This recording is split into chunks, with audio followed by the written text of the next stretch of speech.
What's going on, YouTube? I'm Pogiforce. This is my hat. Today is Saturday, December 22nd, 2012, the day after the apocalypse was supposed to happen, and this is in celebration, hallelujah, our light card of the week. Next week we'll be starting over with the nature civilization. This week is light.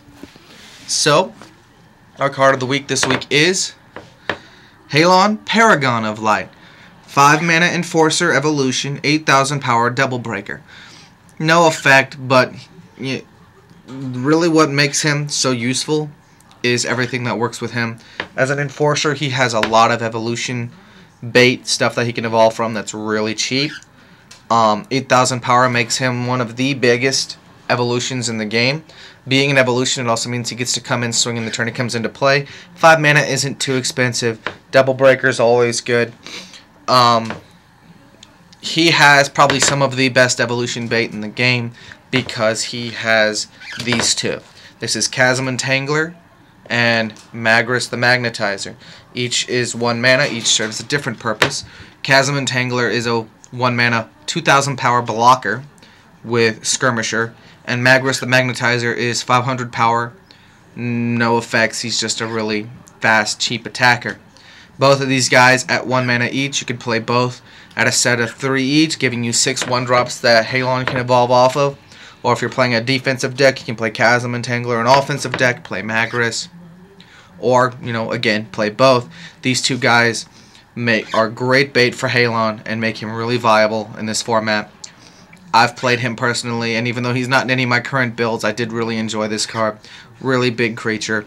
Nice for light to have something big and cheap, even if it didn't get draw or anything else like that. Another card that works well with Halon is an older card, is Blinder Beetle. Blinder Beetle is a 3 mana for 1,000 power Enforcer, and whenever he comes into play, he can tap something.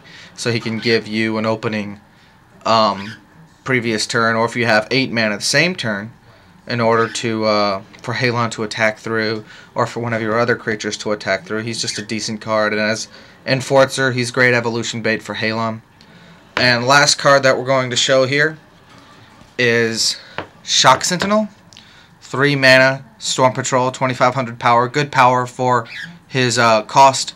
All things considered, his effect is Evo Shock. Whenever you place an evolution creature in the battle zone, you may choose one of your opponent's creatures and tap it.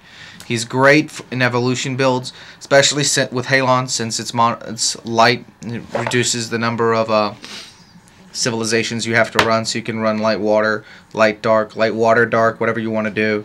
But Shock Sentinel with Halon works really well because when you play Halon, Shock Sentinel will automatically tap something, meaning speed attacking Halon has something to go after immediately. So this is kind of it for this week. There's really no cards worth mentioning as a counter to Halon because they're the general, catch-all counters. Terror Pit, Root Trap, cards like that. Death Smoke usually can't hit Halon because if you're summoning Halon, you're swinging with Halon. That's usually how I work anyway. I don't see much reason in playing an evolution if you don't have the intention of attacking with it. So, Death Smoke won't hit it. Razorkinder won't hit it. He's cheaper than Razorkinder Puppet, so he comes out before Puppet does. Fumes or Gigastan might be able to pick him out of your hand before you get the opportunity to play him. But at 5 mana, he's not terribly expensive. He's got a lot of cards that he plays off of. He's just a really good card.